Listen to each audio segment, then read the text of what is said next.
साथियों, आप सभी का इस प्लेटफॉर्म पर स्वागत है। यहाँ पर हम लोग उत्तराखंड पीसीएस 2021 के लिए जो है टेस्ट देख रहे हैं और आज के दिन जो टेस्ट हम लोग देखेंगे यह घटनाचक्र पब्लिकेशन के द्वारा उत्तराखंड पीसीएस को लेकर के जो उत्तराखंड पीसीएस के 2002 से लेकर के अभी तक जितने भी पीसीएस की परीक्षाएं हुई हैं उनका सॉल्व पेपर निकाला गया है। तो उसी के तहत एक वीडियो हम लोग 2016 के पीसीएस कर चुके हैं और आज की वीडियो में हम लोग 2012 में जो पीसीएस की परीक्षा उत्तराखंड की हुई थी उसके पेपर को यहाँ पर हम लोग पूरे व्याख्या के साथ देखेंगे। तो चलिए प्रारंभ करते हैं। इसमें आपका पहला प्रश्न है, चुंबकीय दिशा सूचक यंत्र का सर्वप्रथम संदर्भ मिलता है, कहाँ पर मिलता है? तो ये जवामुल हिकायत में मिलता है। तो देखिए इसका सर्वप्रथम संदर्भ जो है नरुद्दीन मोहम्मद औफी की कृति जवामुल हिकायत में मिलता है।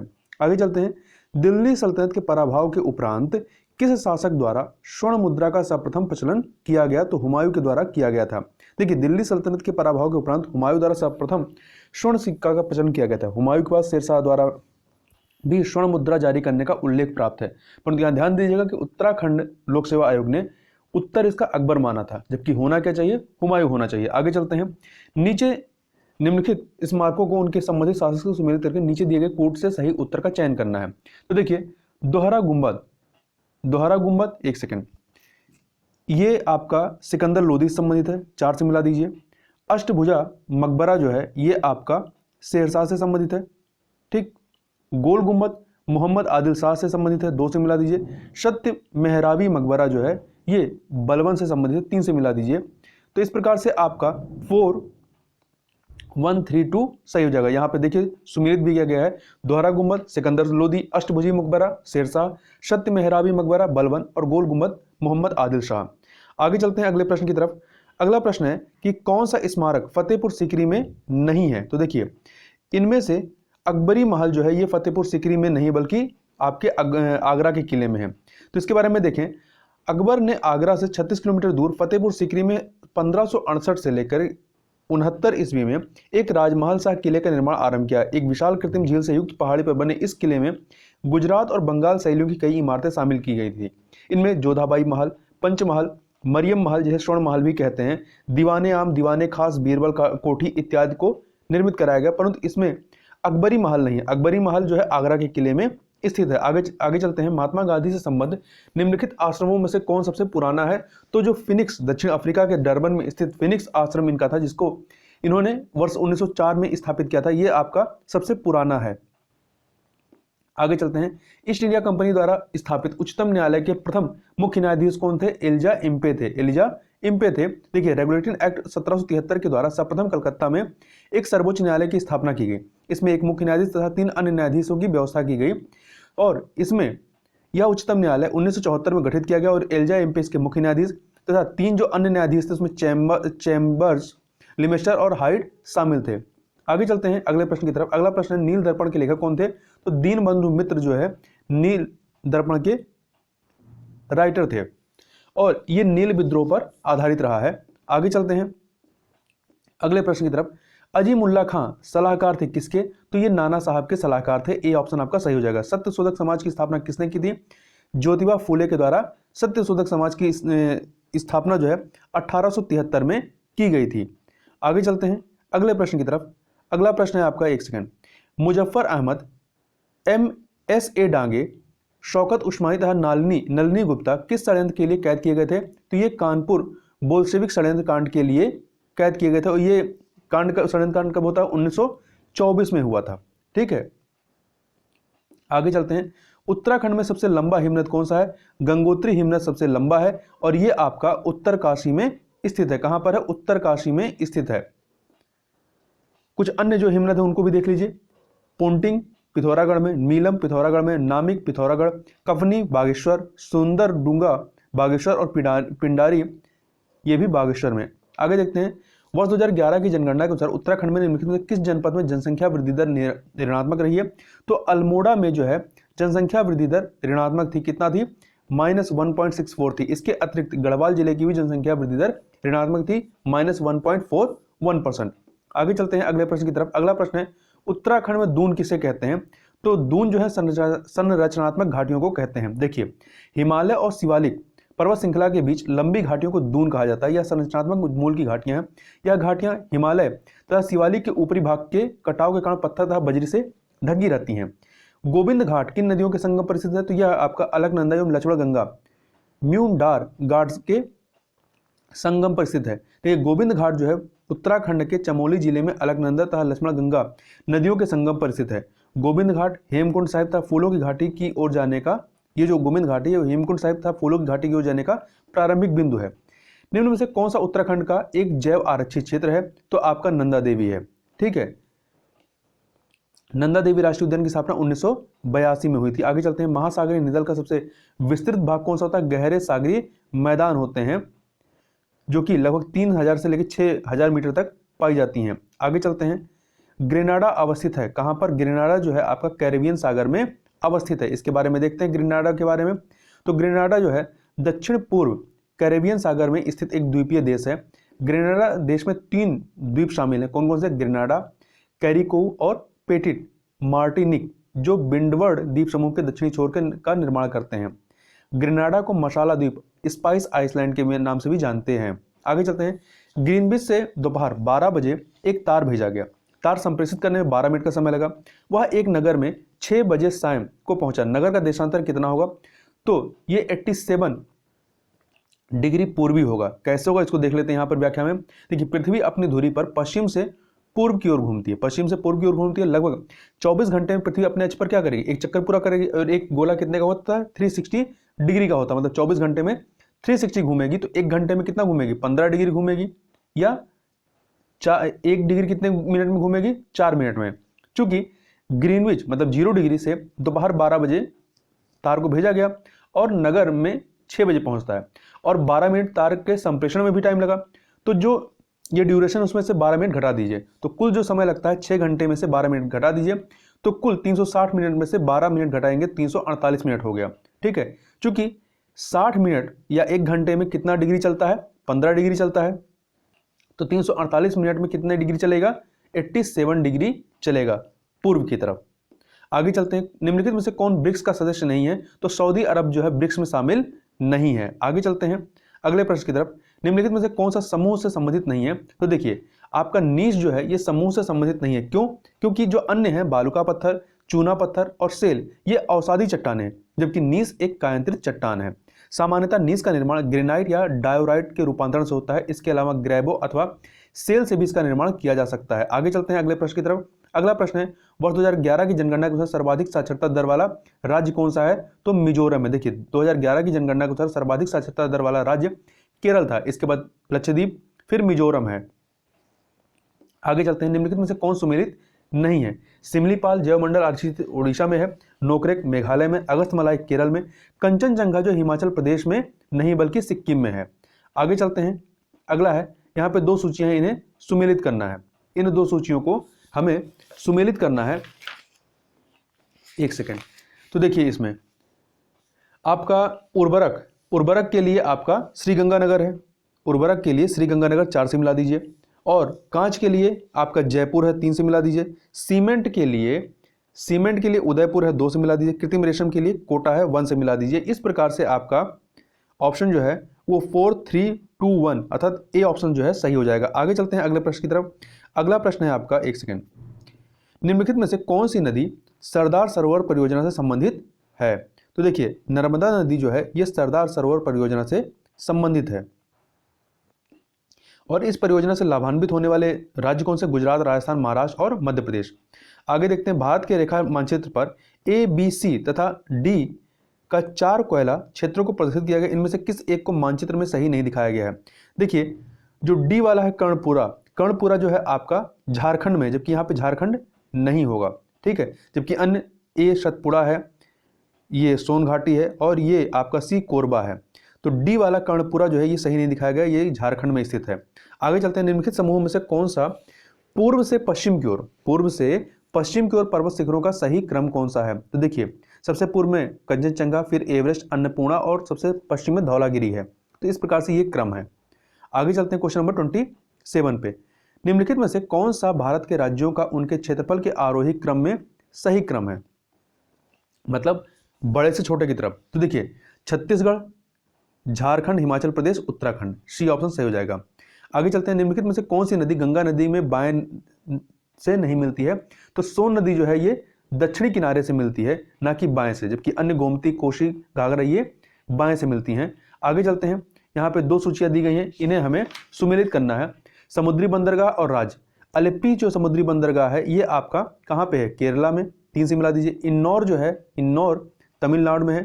पारादीप जो है, पारादीप आपका उड़ीसा में है। और काकीनाडा आंध्र प्रदेश में है, 4 से मिला दीजिए। इस प्रकार से आपका 3, 1, 2, 4 ए ऑप्शन आपका सही हो जाएगा। आगे चलते हैं अगले प्रश्न की तरफ।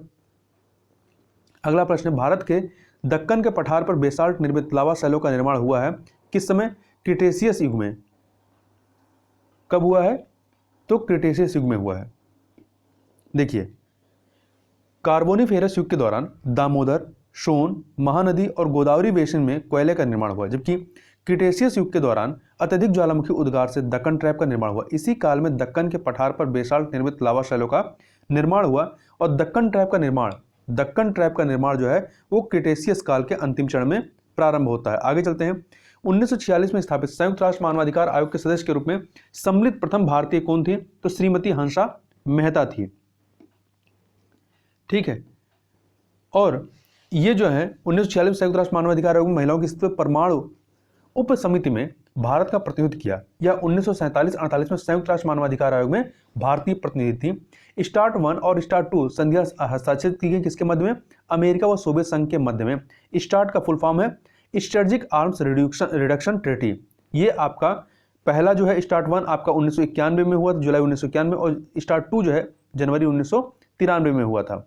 आगे चलते हैं, भारत में मानवाधिकार संरक्षण अधिनियम कब लागू होता है? तो ये 1993 में लागू हुआ था। कब हुआ था? 1993 में हुआ था।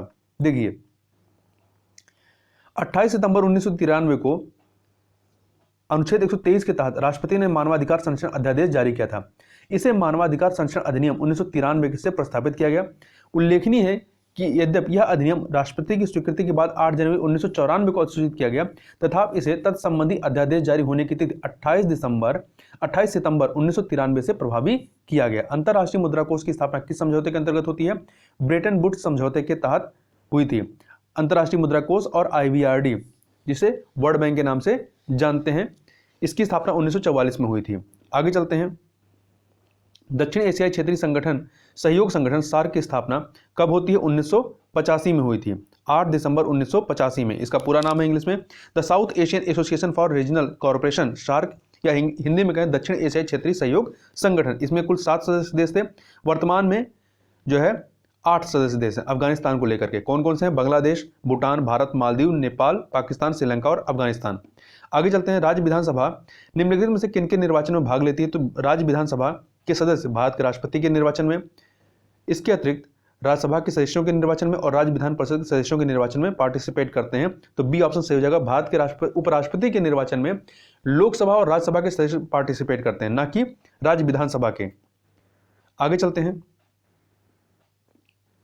उत्तरांचल वर्तमान उत्तराखंड के प्रथम राज्यपाल कौन थे? तो ये थे आपके श्री सुरजीत सिंह बरनाला। ठीक है, ये 9 नवंबर 2000 से लेकर 7 जनवरी 2003 तक इस पद पर रहे, और वर्तमान में जो यहाँ के 8वें राज्यपाल हैं वो लेफ्टिनेंट जनरल सेवानिवृत्त गुरमीत सिंह है। इनकी नियुक्ति जो है 15 सितंबर 2021 को हुई है। आगे चलते हैं, किस संवैधानिक संशोधन द्वारा शहरी स्थानीय शासन को संवैधानिक दर्जा दिया गया? 74वें संविधान संशोधन अधिनियम 1992 के माध्यम से दिया गया, और इस अधिनियम के द्वारा संविधान में एक नया भाग 9 का तथा 243 ता से लेकर 243 याच्छा तक 18 नए अनुच्छेद एवं एक नई अनुसूची 12वीं अनुसूची जोड़कर नगरीय निकायों के विषय में विस्तृत प्रावधान किए गए हैं। आगे चलते हैं, भारत के सर्वोच्च न्यायालय का क्षेत्राधिकार किसके द्वारा बढ़ाया जा सकता है? तो संसद द्वारा विधि बना करके। संविधान के अनुच्छेद 138 के तहत संसद विधि द्वारा उच्चतम न्यायालय की अधिकारिता और शक्तियों में वृद्धि कर सकती है। अनुच्छेद 138 के खंड 1 के अनुसार विधायी शक्तियों की संघीय सूची में समाविष्ट किसी विषय के संबंध में भारत के उच्चतम न्यायालय के क्षेत्राधिकार या अधिकार क्षेत्र को बढ़ाने का अधिकार संसद को दिया गया है। मंत्रिपरिषद सामूहिक रूप से किसके प्रति उत्तरदायी होती है?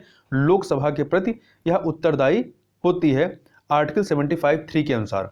निम्नलिखित में से किसको भारतीय संविधान की आत्मा कहा गया है? तो संवैधानिक उपचारों के अधिकार को कहा गया है। ठीक है, के एम मुंशी ने इसे राजनीतिक जनपत्री कहा। सुभाष कश्यप ने संविधान कहा कि संविधान शरीर है तो प्रस्तावना उसकी आत्मा, और प्रस्तावना आधारशिला है तो संविधान उस पर खड़ी अट्टालिका। आगे चलते हैं। लोकसभा सचिवालय प्रत्यक्ष रूप से किसकी देखरेख में कार्य करता है? तो ये लोकसभा अध्यक्ष की देखरेख में कार्य करता है। आगे चलते हैं। निम्न में से किसकी नियुक्ति राज्य का राज्यपाल नहीं करता है? तो ये मुख्यमंत्री की, राज्य सदस्य राज्य लोक सेवा आयोग की, महान्यायवादी की, इनकी नियुक्ति करता है। परंतु उच्च न्यायालय के न्यायाधीश की नियुक्ति जो है वो आर्टिकल 271 के तहत राष्ट्रपति के द्वारा की जाती है। आगे चलते हैं। 217, 271 नहीं, 217, यहाँ पे अगर यदि मैंने गलत बोल दिया तो 217 है ये। निम्नलिखित में से किसके अंतर्गत भारतीय संविधान सभा का गठन किया गया? तो भारतीय संविधान सभा का गठन जो है आपका कैबिनेट मिशन योजना 1946 के तहत किया गया। आगे चलते हैं। भारतीय संसद में निम्न से कौन सम्मिलित है? तो इसमें राष्ट्रपति, लोकसभा और राज्यसभा सम्मिलित होता है। देखिए, अनुच्छेद 79 के अनुसार संसद राष्ट्रपति और दोनों सदनों, राज्यसभा और लोकसभा से मिलकर बनेगी। संसद के दोनों सदनों के संयुक्त बैठक की अध्यक्षता कौन करता है? लोकसभा अध्यक्ष करता है, आर्टिकल 118(4) के तहत। भारत के मुख्य चुनाव आयुक्त का कार्यकाल कितना होता है? इनका कार्यकाल 6 वर्ष या 65 वर्ष की आयु जो भी पहले हो। तो बी ऑप्शन आपका सही हो जाएगा। आगे चलते हैं अगले प्रश्न की तरफ। जनहित याचिका PIL कहां पर प्रस्तुत की जा सकती है? तो ये आपका उच्च न्यायालय एवं सर्वोच्च न्यायालय दोनों में प्रस्तुत की जा सकती है। PIL का पूर्ण रूप क्या है? पब्लिक इंटर लिटिगेशन, जनहित याचिका इसे कहते हैं। 1962 में चीन युद्ध से पूर्व उत्तराखंड की किस जनजाति का तिब्बत के साथ व्यापारिक संबंध था? तो भोटिया जनजाति का। किसका था? भोटिया जनजाति का। बी ऑप्शन आपका सही हो जाएगा। देखिए, गढ़देश सेवा संघ का गठन किसने किया? गढ़देश सेवा संघ का गठन जो है श्रीदेव सुमन के द्वारा किया गया। किसके द्वारा? श्रीदेव सुमन के द्वारा किया गया। इनका मूल नाम श्रीदत्त बडौनी था। श्रीदेव सुमन उत्तराखंड के एक स्वतंत्रता सेनानी थे। इन्हें मुख्य रूप से टिहरी में स्वतंत्रता सेनानियों को नेतृत्व प्रदान करने के लिए जाना जाता है। जब वे मात्र 14 वर्ष की आयु के थे तब उन्होंने देहरादून में नमक सत्याग्रह में पार्टिसिपेट किया था। उत्तराखंड क्रांति दल के प्रथम अध्यक्ष कौन थे? तो ये थे DD पंत। उत्तराखंड क्रांति दल के प्रथम अध्यक्ष कुमाऊं विश्वविद्यालय के तत्कालीन कुलपति श्री DD पंत थे। इन्हीं की अध्यक्षता में 25 जुलाई 1979 को उत्तराखंड क्रांति दल की स्थापना हुई थी। आगे चलते हैं। उत्तराखंड के गांधी के रूप में किसे जाना जाता है? इंद्रमणि बडौनी को। किसको? इंद्रमणि बडौनी को। तो इनके बारे में थोड़ा सा देखते हैं। देखिए, इंद्रमणि बडौनी को उत्तराखंड का गांधी कहा जाता है। इनका जन्म 24 दिसंबर 1934 को टिहरी में हुआ था। ये पहली बार वर्ष 1967 में देवप्रयाग विधानसभा क्षेत्र से विधायक निर्वाचित हुए। वे पृथक उत्तराखंड राज्य की मांग को लेकर के 2 अगस्त 1994 को आमरण अनशन में बैठे थे। दुर्भाग्य यह रहा कि स्वतंत्र राज्य घोषित होने से पहले ही वे अगस्त 1999 में दिवंगत हो गए। एक व्यक्ति चुनाव लड़ सकता है यदि उसने पूर्ण कर लिया है 21 वर्ष की आयु। संविधान के अनुच्छेद 243(4) के 1 के अनुसार कोई व्यक्ति पंचायत चुनाव लड़ सकता है यदि उसने 21 वर्ष की आयु पूर्ण कर ली हो। संविधान के किस संशोधन के अंतर्गत अन्य पिछड़ा वर्ग को शिक्षण संस्थाओं में प्रवेश 27% का आरक्षण दिया गया? 93वें संविधान संशोधन अधिनियम 2005 के अंतर्गत दिया गया। आगे चलते हैं अगले प्रश्न की तरफ। राज्यपाल को पद व गोपनीयता की शपथ कौन दिलाता है? उच्च न्यायालय का मुख्य न्यायाधीश दिलाता है। देखिए, आर्टिकल 159 के अनुसार प्रत्येक राज्यपाल अपना पद ग्रहण करने से पहले उस राज्य के उच्च न्यायालय के मुख्य न्यायाधीश या उसकी अनुपस्थिति में उस न्यायालय के उपलब्ध ज्येष्ठतम न्यायाधीश के समक्ष शपथ लेगा या प्रतिज्ञान करेगा। यहाँ ध्यान देने वाली बात है कि राज्यपाल के शपथ या प्रतिज्ञान का प्रारूप अनुच्छेद 159 में दिया गया है, न कि भारतीय संविधान की 3री अनुसूची में। निम्न में से किस राज्य ने सर्वप्रथम लोकायुक्त संस्था की स्थापना की थी? महाराष्ट्र ने। ठीक है, इन्होंने महाराष्ट्र लोकायुक्त और उप लोकायुक्त अधिनियम 1971 के तहत 1971 में की थी, जबकि उड़ीसा पहला ऐसा राज्य था जिसने लोकायुक्त की स्थापना संबंधी विधान 1970 में पारित किया था, लेकिन वहां यह संस्था वर्ष 1983 में ही जाकर अस्तित्व में आई थी। निम्न में से किस आयोग या समिति ने स्थानीय संस्था ऑम्बुड्समैन बनाने का सुझाव दिया था? तो प्रथम प्रशासनिक सुधार आयोग ने। यहाँ ऑप्शन गलत दिया है। प्रथम प्रशासनिक सुधार आयोग ने यह सुझाव दिया था। देखिए, भारत में लोकपाल एवं लोकायुक्त की स्थापना का सुझाव प्रथम प्रशासनिक सुधार आयोग ने दिया था। इस आयोग का गठन 5 जनवरी 1966 को मोरारजी देसाई की अध्यक्षता में किया गया था। बाद में 1967 में के हनुमंतैया को प्रथम प्रशासनिक सुधार आयोग का अध्यक्ष बनाया गया था। आयोग का कार्यकाल 1970 में समाप्त हुआ। ओम्बुड्समैन का भारतीय प्रतिमान लोकपाल है। यह एक स्वतंत्र पर्यवेक्षी एजेंसी के रूप में इसकी स्थापना सर्वप्रथम 1809 ईस्वी में स्वीडन में की गई थी। निम्न में से कौन सी एक समिति भारत में पंचायत राज व्यवस्था संबंधित नहीं है? दिनेश गोस्वामी समिति जो है ये चुनाव सुधारों से संबंधित है, जबकि अन्य जो है LM सिंघवी समिति, सादिक अली समिति, अशोक मेहता समिति, ये पंचायत राज व्यवस्था से संबंधित है। आगे चलते हैं, संविधान के किस अनुच्छेद के अंतर्गत शिक्षण संस्थाओं में, जिसमें गैर सरकारी व गैर अनुदान प्राप्त भी शामिल हैं, अन्य पिछड़ा अनुसूचित जाति व अनुसूचित जनजाति हेतु आरक्षण की सुविधा प्रदान की गई है?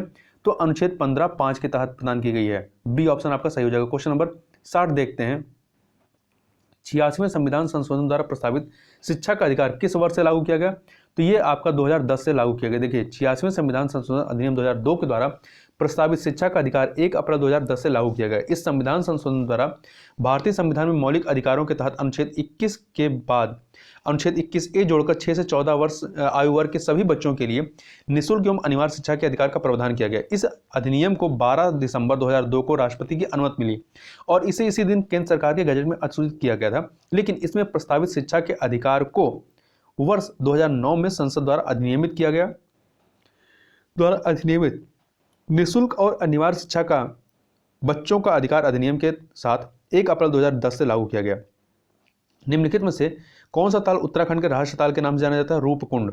ठीक है, ये एक हिम झील है। आगे चलते हैं, उत्तराखंड राज्य की निम्नलिखित खाद्य फसलों में सर्वाधिक क्षेत्रफल बोई जाने वाली फसल कौन सी है? तो गेहूं है। कौन सी है? गेहूं है। आगे चलते हैं, वर्ष 2011 की जनगणना के अनुसार उत्तराखंड राज्य की साक्षरता दर कितनी है? तो इनमें से कोई भी ऑप्शन आपका सही नहीं है। ठीक है, तो सही क्या है? तो भारत की जनगणना 2011 के अंतिम आंकड़ों के अनुसार उत्तराखंड की साक्षरता दर 78.8% है। निम्नलिखित में से कौन उत्तराखंड राज्य की सबसे ऊंची हिमाच्छादित पर्वत चोटी है? तो आपकी नंदा देवी है। ठीक है, ये चमोली जनपद में स्थित है। आगे चलते हैं, टिहरी जल विद्युत परियोजना निम्नलिखित में से किन नदियों पर बनाई गई है? टिहरी जल विद्युत परियोजना जो है आपको भागीरथी और भिलंगना नदी पर बनाई गई है। निम्नलिखित राष्ट्रों में से कौन एक ब्रिक्स का सबसे अंत में सम्मिलित किया गया राष्ट्र है? तो दक्षिण अफ्रीका। दक्षिण अफ्रीका, इसे 2011 में शामिल किया गया था। देखिए वर्ष 2010 के ब्राजीलिया सम्मेलन में ब्रिक्स समूह में दक्षिण अफ्रीका को शामिल करने पर सहमत बनी तथा वर्ष 2011 में सान्या, चीन के सान्या में सम्मेलन में दक्षिण अफ्रीका के प्रतिभाग करने के बाद ब्रिक्स में परिवर्तित हो गया। ब्रेटन वुड्स सम्मेलन ने किन संस्थाओं की स्थापना की? तो IMF और IBRD अर्थात वर्ल्ड बैंक की स्थापना की। तो 1 और 2, ए ऑप्शन आपका सही हो जाएगा। आगे चलते हैं, मानव विकास रिपोर्ट निम्नलिखित में किस संस्था के द्वारा प्रकाशित किया जाता है? तो UNDP, United Nation Development Programme के द्वारा प्रकाशित किया जाता है और वर्ष 1965 में स्थापित UNDP द्वारा वर्ष 1990 में पहली बार मानव विकास रिपोर्ट प्रकाशित की गई थी। निम्नलिखित में से विश्व बैंक की कौन सी संबद्ध संस्था विश्व के निर्धनतम राष्ट्रों को गरीबी उन्मूलन हेतु सहायता प्रदान करती है? तो अंतरराष्ट्रीय विकास संघ जिसे IDA कहते हैं, इसकी स्थापना 24 सितंबर 1960 को उदार शर्तों पर ऋण देने के उद्देश्य विश्व बैंक की एक पूरक इकाई के रूप में हुई थी।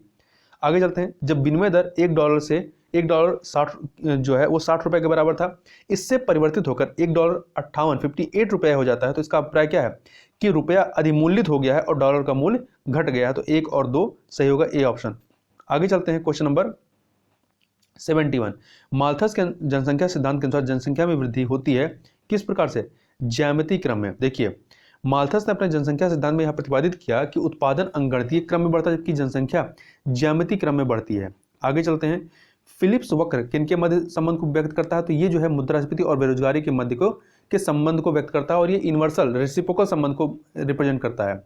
आगे चलते हैं, निम्नलिखित में से किस अर्थशास्त्री ने व्यापार चक्र का विशुद्ध मौद्रिक सिद्धांत प्रतिपादित किया? तो हॉट्रे ने। किसने? अर्थशास्त्री हॉट्रे ने व्यापार चक्र का विशुद्ध मौद्रिक सिद्धांत प्रतिपादित किया। हॉट्रे के अनुसार व्यापार चक्र एक नितांत मौद्रिक समस्या है। यह व्यापारियों की ओर से मुद्रा की मांग प्रवाह में होने वाले परिवर्तन है जिसके परिणाम स्वरूप अर्थव्यवस्था में समृद्धि तथा मंदी आती है। निम्नलिखित में से पूंजी का संग्रहण पुस्तक का लेखक कौन है? श्रीमती जॉन रॉबिन्सन है।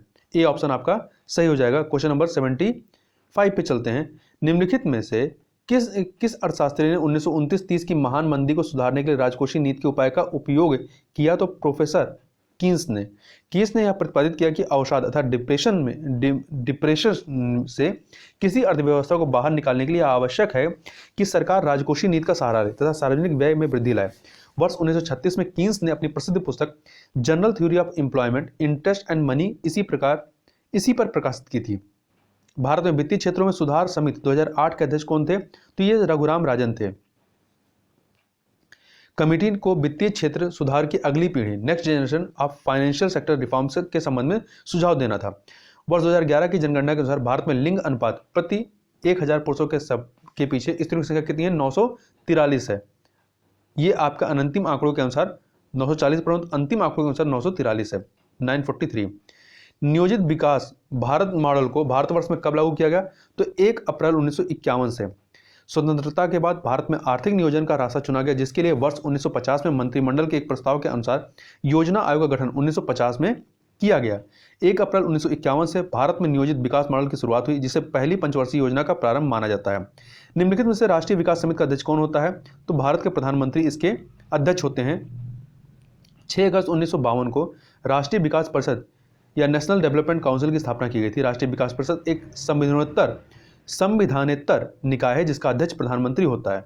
राष्ट्रीय विकास परिषद योजनाओं को अंतिम रूप से अनुमोदित करने के साथ साथ समय समय पर योजनाओं का मूल्यांकन करती है एवं राष्ट्रीय विकास को प्रभावित करने वाली सामाजिक और आर्थिक नीतियों की समीक्षा कर आवश्यकता अनुसार अपने सुझाव देती है, जिससे निर्धारित लक्ष्य को प्राप्त किया जा सके। निम्नलिखित में से कौन सा राज्य भारतवर्ष में रबर की खेती के लिए प्रसिद्ध है?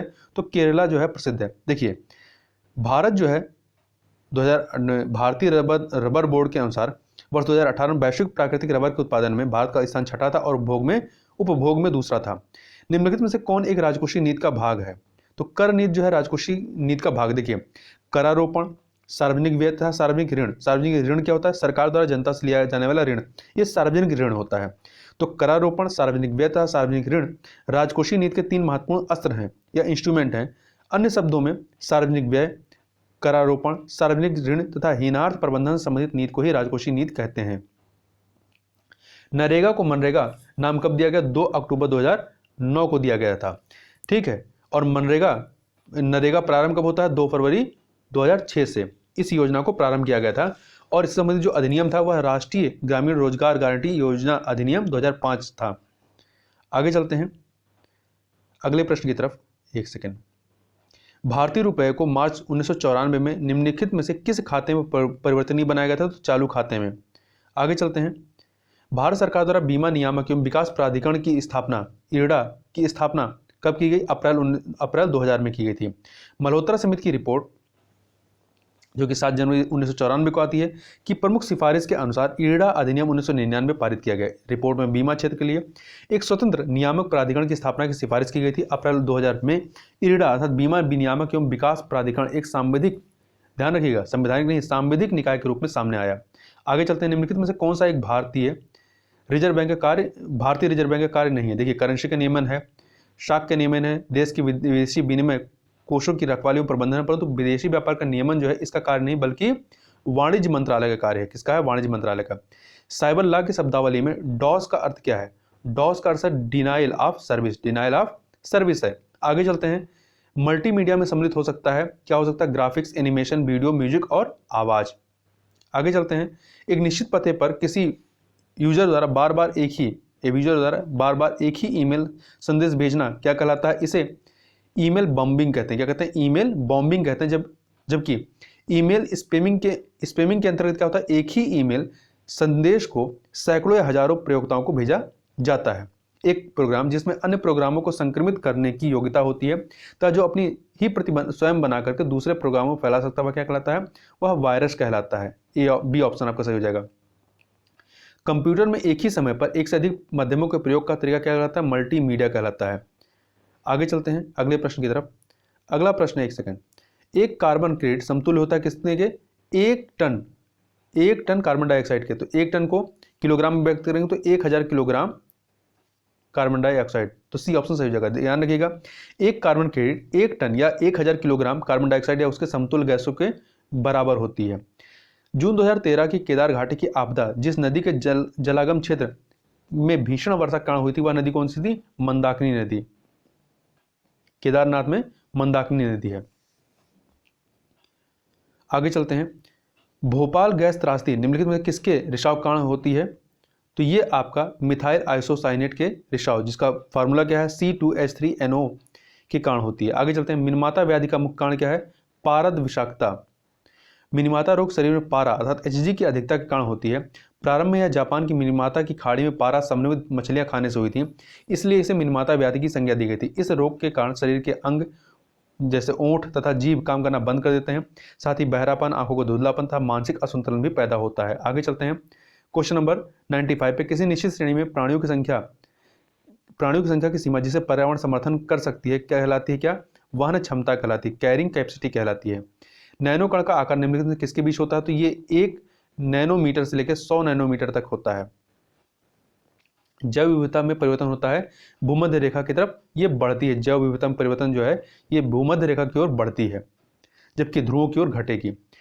बैसिलस थुरिनी जिएसिंसस का उपयोग होता है किसके लिए? तो ये जैविक कीटनाशक के रूप में होता है, जैविक कीटनाशक के रूप में होता है। यह एक ग्राम पॉजिटिव जीवाणु है। आगे चलते हैं क्वेश्चन नंबर अगले पे 99 पे, निम्नलिखित में से कौन सी गैस ग्लोबल वार्मिंग के लिए ज़्यादा जिम्मेदार है? तो कार्बन डाइऑक्साइड है। देखिए, पृथ्वी के वायुमंडल में पाई जाने वाली प्रमुख ग्रीन हाउस गैसेस कौन सी हैं? जलवाष्प कार्बन डाइऑक्साइड है, मीथेन है, नाइट्रस ऑक्साइड है तथा क्लोरोफ्लोरोकार्बन है। उपयुक्त विकल्पों में से carbon dioxide gas global warming के लिए सबसे ज़्यादा जिम्मेदार है, क्योंकि वायुमंडल में इसकी सांद्रता अन्य ग्रीन हाउस गैसों की तुलना में बहुत अधिक है। आगे चलते हैं, निम्नलिखित में से किस जोड़े का मिलान सही नहीं? इबोला वायरस चेचक से संबंधित नहीं है, क्योंकि इबोला रक्त स्त्रावी बुखार इबोला वायरस कारण होता है। इबोला नाम इबोला नदी से उत्पन्न हुआ, जबकि अन्य जो है सही है। जीव सांख्यिकी पहचान उंगली छापन था, आइरिस स्कैन, क्लोनिंग, आनुवांशिक प्रतिकृति, डीएनए फिंगरप्रिंटिंग, पैतृक या अपराधी की पहचान। निम्नलिखित में से कौन सा यूरेनियम समस्थानिक परमाणु ऊर्जा संयंत्र में बिजली उत्पादन में इस्तेमाल किया जाता है? तो U-235, यूरेनियम 235 का। बायोगैस का मुख्य घटक क्या है? बायोगैस का मुख्य घटक जो है आपका मीथेन है। तो ध्यान रखिए कि बायोगैस के मुख्य संगठक मीथेन एवं कार्बन डाइऑक्साइड है। इसमें बहुत ही कम मात्रा में हाइड्रोजन सल्फाइड, नमी तथा सिलोक्सेन उपस्थित हो सकते हैं। गोबर गैस या बायोगैस में मीथेन 50 से 75% तक पाई जाती है। आगे चलते हैं क्वेश्चन नंबर 103 पे, निम्नलिखित में से कौन सा तत्व सोलर सेल में उपयोग किया जाता है? तो आपका सिलिकॉन उपयोग किया जाता है। निम्नलिखित में से कौन सा पॉलीमर नहीं है? तो इसमें देखिए कैप्रोलैक्टम जो है ये पॉलीमर नहीं है, जबकि ये कार्बनिक यौगिक है जिसका सूत्र CH2 का होल 5 CONH है। आगे चलते हैं, कौन सा विटामिन खून का थक्का बनने के लिए चाहिए? तो विटामिन के की कमी से शरीर में खून का थक्का, ब्लड क्लॉटिंग धीरे बनने की बीमारी होती है। इस विटामिन को रुधिर स्त्राव रोधी पदार्थ एंटी हैमरेज फैक्टर कहते हैं। इसकी कमी वाले व्यक्तियों का ऑपरेशन आसानी से नहीं किया जा सकता, क्योंकि अधिक रुधिर का बह जाने का डर बना रहता है। इलेक्ट्रिक बल्ब में फिलामेंट बना होता है किसका? तो टंगस्टन का बना होता है। आगे चलते हैं, निम्न में से किस विकिरण में ऊर्जा प्रति क्वांटम सर्वाधिक होगी? देखिए, तरंग दैर्ध्य की न्यूनतम रेंज वाली विकिरण में प्रति क्वांटम ऊर्जा सर्वाधिक होती है, अतः इसलिए बी ऑप्शन 200 से लेकर 280 नैनोमीटर, इसमें क्वांटम ऊर्जा प्रति क्वांटम सर्वाधिक होगी। आगे चलते हैं 108 नंबर प्रश्न पे, भारत का पहला संचालन उपग्रह IRNS-1A कहाँ से छोड़ा गया? तो इसको श्रीहरिकोटा से PSLV C-22 के द्वारा 1 जुलाई 2013 को छोड़ा गया था। आगे चलते हैं, निम्नलिखित में कौन से जोड़े का मिलान सही नहीं है? प्रकाशिक फाइबर प्रकाश तरंगों से। एंड्रॉयड जो है वाणिज्य निवेश नहीं हुई। एंड्रॉयड जो है एक मोबाइल ऑपरेटिंग सिस्टम है जिसका विकास गूगल ने किया, जबकि अन्य बृहद हेड्रॉन कोलाइडर गार्ड पार्टिकल के लिए, लाल ग्रह मंगल ग्रह के लिए कहा जाता है। आगे चलते हैं, भारतीय रिमोट सेंसिंग संस्थान IIRS स्थित है कहाँ पर? देहरादून में स्थित है। 20वें ग्लासगो, तो ये 2014 करंट अफेयर, इससे कोई मतलब नहीं है। आगे चलते हैं, इसको भी आप छोड़ दीजिए, 2013 का करंट अफेयर है। और यहाँ ध्यान रखिएगा 2019 में जो भारत रत्न पुरस्कार है, यह पुरस्कार 3 लोगों को, पूर्व राष्ट्रपति प्रणब मुखर्जी, नानाजी देशमुख मरणोपरांत और भूपेन हजारिका को मरणोपरांत प्रदान किया गया था। आगे चलते हैं, ग्रेट हिमालय राष्ट्रीय पार्क जिसे यूनेस्को ने विश्व धरोहर स्थल घोषित किया हुआ स्थित है कहाँ पर? ये आपका हिमाचल प्रदेश के कुल्लू जिले में स्थित है। उत्तर मध्य रेलवे का मुख्यालय कहाँ स्थित है? तो ये इलाहाबाद वर्तमान में प्रयागराज में स्थित है, और इसके 3 डिवीजन हैं, आगरा, प्रयागराज और झांसी। केंद्रीय बजट 2014 के समृद्ध गंगा संरक्षण अभियान को क्या कहा गया है? नमामि गंगे कहा गया है। आगे चलते हैं, राष्ट्रीय युवा नीति 2014 के अनुसार निम्नलिखित में से किस आयु वर्ग के युवा लाभान्वित होंगे? तो 15 से 29 वर्ष। आगे चलते हैं अगले प्रश्न की तरफ, अंतर्राष्ट्रीय अहिंसा दिवस कब मनाया जाता है? 2 अक्टूबर को मनाया जाता है, और ये 15 जून 2007 से के दिन संयुक्त राष्ट्र महासभा ने प्रत्येक वर्ष 2 अक्टूबर के दिन को अंतर्राष्ट्रीय अहिंसा दिवस के रूप में मनाने का निर्णय लिया था? आगे चलते हैं। केंद्र सरकार द्वारा घोषित राष्ट्रीय गोकुल मिशन का उद्देश्य क्या है? गायों की देशी नस्ल की रक्षा करना है। ठीक है, आगे चलते हैं। POCSO पॉक्सो कानून का संबंध किससे? बच्चों से है। ठीक है, इसका पूरा नाम क्या है? Protection of children from sexual offences है। किसे भारत का नया राष्ट्रीय सुरक्षा सलाहकार नियुक्त किया गया है? तो ये भी पुराना क्वेश्चन है। वर्तमान में अजीत कुमार डोभाल हैं और उत्तर भी इसका अजीत कुमार डोभाल ही हैं। आगे चलते हैं। भारत के गणतंत्र दिवस परेड 2014 में मुख्य अतिथि कौन थे?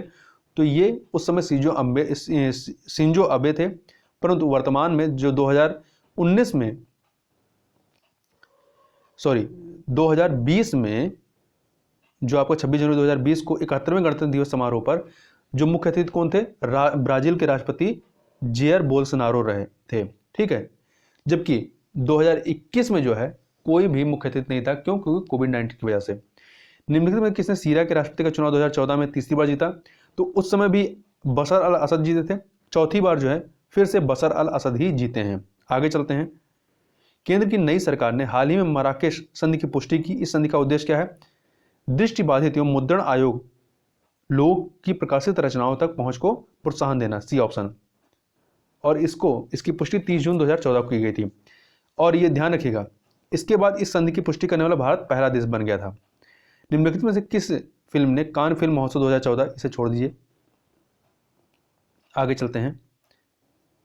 निम्नलिखित में से, हाँ यहाँ पे थोड़ा ध्यान दीजिएगा इस प्रश्न में, 2019 में पॉम डिओर पुरस्कार दक्षिण कोरिया की फिल्म पैरासाइट को प्रदान किया गया था। इस फिल्म का निर्देशन बॉन्ग जून हो ने किया था। और वर्ष 2020 में कोविड-19 महामारी के कारण कान फिल्म महोत्सव का आयोजन नहीं किया गया था। तो ये ध्यान रखिएगा। निम्नलिखित में से कौन प्रथम अफ्रीकी संयुक्त राष्ट्र संघ के महासचिव रहे हैं? तो ये थे आपके बुतरस घाली थे। ठीक है, ये संयुक्त राष्ट्र महासभा के प्रथम अफ्रीकी महासचिव थे। इन्होंने संयुक्त राष्ट्र संघ के 6वें महासचिव के रूप में 1 जनवरी 1992 से लेकर 31 दिसंबर 1996 तक कार्य किया था। निम्नलिखित में ये मई 2014 का प्रश्न है, छोड़ दीजिए, इसको भी आप छोड़ दीजिए। आगे चलते हैं। निम्नलिखित में से किसने जून 2014 में एशियाई बिलियर्ड, इसको भी आप छोड़िए। फिर ये करंट के क्वेश्चन है। करंट के क्वेश्चन को हमें यहाँ अभी करने की जरूरत नहीं, क्योंकि बहुत पुराना क्वेश्चन है ये। देखिए अगला है, निम्नलिखित में से कौन सा राज्य या कौन से राज्य प्रस्तावित किसाऊ बांध परियोजना से लाभान्वित होंगे? तो उत्तराखंड और हिमाचल प्रदेश इससे लाभान्वित होंगे। किसाऊ बांध जो है यमुना की सहायक नदी टोंस नदी पर स्थापित किया जा रहा है। टोंस हिमाचल प्रदेश एवं उत्तराखंड की सीमा से होकर प्रवाहित होती है। इस परियोजना से मुख्यतः लाभान्वित होने वाले राज्य उत्तराखंड एवं हिमाचल प्रदेश है। इस परियोजना से लाभान्वित होने वाले अन्य राज्य भी हैं, हरियाणा, दिल्ली, राजस्थान एवं उत्तर प्रदेश। आगे चलते हैं। वर्तमान में राष्ट्रीय महिला आयोग के अध्यक्ष कौन है? तो वर्तमान में जो है कौन है? रेखा शर्मा है, ध्यान रखिएगा। आगे चलते हैं अगले प्रश्न की तरफ। उत्तराखंड की प्रसिद्ध नंदा राजजात 2014 में किस अवधि में संपन्न हुई? ये भी 2014 क्वेश्चन है, छोड़ दीजिए इसको। एक ही लोकसभा निर्वाचन क्षेत्र से लगातार 8वीं बार चुनाव जीतने वाली भारत की पहली महिला सांसद कौन रही हैं? सुमित्रा महाजन रही हैं। ये 16वीं लोकसभा की अध्यक्षा थी। वर्तमान में ये सांसद नहीं है। और वर्तमान में 17वीं लोकसभा के अध्यक्ष कौन है? कोटा राजस्थान के सांसद ओम बिड़ला हैं। आगे चलते हैं। Out of print newspapers journalism and the business of news in the digital age नामक पुस्तक के लेखक कौन रहे हैं? इसके लेखक रहे हैं professor George Brock, A option. Maharashtra के बागवानी राजदूत, इसको छोड़ दीजिए। आगे देखते हैं, इसको भी करंट का है, छोड़ दीजिए। क्वेश्चन नंबर 137 पे चलते हैं। ये भी आपका 2014 का करंट है, छोड़ दीजिए इसको। ये भी करंट का क्वेश्चन है, इसको भी छोड़ दीजिए, पुराना है। और ये भी पुराना ही करंट क्वेश्चन है, परंतु यहाँ पे थोड़ी सी ध्यान देने वाली बात है कि छठे ब्रिक्स शीर्ष सम्मेलन के फोर्तालेजा घोषणा जो कि ब्राजील 2014 में होता है, इसके अनुसार मूलभूत संरचना भेद तथा सतत विकास की आवश्यकताओं को संबोधित करने हेतु न्यू डेवलपमेंट बैंक की स्थापना के लिए संस्थापक सदस्यों ने बराबर हिस्सेदारी होने वाला प्रारंभिक पूंजी अंशदान कितना था? 50 अरब अमेरिकी डॉलर था, डी ऑप्शन। निम्नलिखित में किस संगठन ने मार्च 2014 में भारत को आधिकारिक रूप से पोलियो मुक्त देश के रूप में घोषित किया था? तो विश्व स्वास्थ्य संगठन ने घोषित किया था। ठीक है, विश्व स्वास्थ्य संगठन ने। और डेट याद रखिएगा 27 मार्च 2014 को। और इसके साथ ही दक्षिण पूर्व एशिया क्षेत्र पोलियो मुक्त हो गया है। अल्मोड़ा सिक्कों में उल्लिखित नाम कौन से हैं? शिवदत्त, शिवपालित और हरिदत्त हैं। इसके अतिरिक्त आपके अशेका, गोमितरा, हरिदत्त, शिलावर्मन इत्यादि नाम भी उल्लिखित हैं। निम्नलिखित विकल्प जिसमें राजा और उसकी राजधानी दी गई है में से सही सुमेलित युग्म का चयन कीजिए। इसमें अजयपाल जो है ये टिहरी के राजा थे, ये आपका सही है। नहीं, एक सेकंड, ए ऑप्शन, सोमचंद जो है ये राजबुंगा के राजा थे और इनकी राजधानी राजबुंगा थी, ये सही है। महाराजा अजयपाल ने 1508 ईस्वी के आसपास अपनी राजधानी चांदपुर गढ़ी से देवलगढ़ को और 1512 ईस्वी में देवलगढ़ से श्रीनगर में स्थापित की। महाराजा अजयपाल कनकपाल के ही वंशज थे तथा सोमचंद ने चंपावत में राजबुंगा का किला बनवाया था। महाराजा सुदर्शन शाह ने टिहरी में अपनी राजधानी बसाई थी। इस वंश के अंतिम राजा मानशाह थे। अजयपाल की छठी पीढ़ी के राजा मानपाल का ही नाम बदलकर मानशाह हुआ था और इनकी राजधानी श्रीनगर थी। गढ़वाल के इतिहास में नक्कटी रानी के नाम से कौन विख्यात रहा है? तो कर्णावती रानी। देखिए, रानी कर्णावती को गढ़वाल के इतिहास में नक्कटी रानी के नाम से भी जाना जाता है। रानी कर्णावती महिपत शाह की पत्नी थी, जिन्होंने 1622 ईस्वी में राजगद्दी प्राप्त की थी और 1631 में इनकी मृत्यु के पश्चात रानी कर्णावती ने सत्ता अपने हाथों में ले ली। इन्होंने 1640 ईस्वी में मुगलों से युद्ध किया। इनके विषय में कहा जाता है कि वह आक्रमणकारियों की नाक काट लेती थी, इसी कारण इनका उपनाम नक्कटी रानी पड़ा। आगे चलते हैं क्वेश्चन नंबर 144 पे। गढ़वाल सर्वदलित परिषद का गठन 1928 में किसने किया था? जयानंद भारती ने किया था। ठीक है। और बद्रीदत्त पांडे तथा हरिगोविंद पंत कुमाऊं परिषद के नेता थे। मोहन सिंह मेहता को कुमाऊं का प्रथम स्वतंत्रता संग्राम सेनानी माना जाता है। आगे चलते हैं। देहरादून में प्रजामंडल की स्थापना का उद्देश्य क्या था? इसका उद्देश्य जनता को टिहरी राज्य के कुशासन से मुक्त कराना था। देखिए, देहरादून में प्रजामंडल की स्थापना जनवरी 1939 में की गई थी। इसके उद्देश्यों में सम्मिलित थे राज्य में प्रतिनिधि सरकार की स्थापना, मजदूर तथा अवैतनिक श्रम का उन्मूलन, आयात शुल्क का उन्मूलन। समग्र रूप से इसका उद्देश्य जनता को टिहरी राज्य के कुशासन से मुक्त करना था। निम्नलिखित कथन ए और बी को पढ़ें। देखिए, कथन ए है, विश्व के सभी भागों में ईस्वी पूर्व 6वीं शताब्दी एक महान धार्मिक उथल पुथल काल था। बिल्कुल सही है। वैदिक धर्म बहुत जटिल हो चुका था, ये भी सही। दोनों कथन सही, परंतु यहाँ पर कोई व्याख्या नहीं कर रहा है। ठीक है, यहाँ पे ध्यान दीजिएगा, वैदिक धर्म जो है ये बहुत अधिक जटिल हो चुका था। मंत्रों की शुद्धता और यज्ञों पर बहुत जोर था, जिससे पुरोहितों का महत्व अत्यधिक बढ़ गया। यज्ञों में बहुत धन व्यय होने लगा तथा पशु बलि को भी बढ़ावा मिला। भागवत धर्म का ज्ञात सर्वप्रथम अभिलेखीय साक्ष्य कौन सा है? बेशनगर का गरुड़ स्तंभ है। भागवत धर्म से संबंधित प्रथम उपलब्ध प्रस्तर स्मारक विदिशा के बेशनगर का गरुड़ स्तंभ है। इससे पता चलता है कि तक्षशिला के यवन राजदूत हेलियोडोरस ने भागवत धर्म ग्रहण किया था, इस स्तंभ की स्थापना कराकर उसकी पूजा की थी। अगला है, वैदिक ग्रंथ मिलिंद पन्हो किस हिंद यवन शासक पर प्रकाश डालता है? तो मीनांडर पर। पाली ग्रंथ मिलिंद पन्हो ने बौद्ध भिक्षु नागसेन तथा यवन शासक मीनांडर के समान है इसमें। आगे चलते हैं। किस वैदिक ग्रंथ में वर्ण शब्द का सर्वप्रथम नामोल्लेख मिलता है? ऋग्वेद में मिलता है। ऋग्वेद में वर्ण शब्द रंग के अर्थ में तथा कहीं कहीं व्यवसाय चयन के अर्थ में प्रयुक्त होता है। आर्यों को गौरवर्ण तथा दासों को कृष्ण वर्ण कहा गया है। ऋग्वेद के 10वें मंडल के पुरुष सूक्त में सर्वप्रथम शूद्र शब्द मिलता है। गुप्त साम्राज्य के पतन के निम्नलिखित के विभिन्न कारण थे। निम्नलिखित कथनों में से कौन सा कारण नहीं था? तो हूण आक्रमण, प्रशासन का सामंती ढांचा, उत्तरवर्ती गुप्तों का बौद्ध धर्म स्वीकार करना, ये सभी कारण थे, परंतु अरब आक्रमण इसका कारण नहीं था। क्यों? क्योंकि भारत पर अरब आक्रमण गुप्तों के पतन के बहुत पूर्व मध्यकाल में हुआ था। तो इस प्रकार से यहाँ पर हम लोगों ने 150 प्रश्नों को देखा। तो इस वीडियो में बस इतना ही। मिलते हैं नेक्स्ट वीडियो में, तब तक के लिए बहुत बहुत धन्यवाद।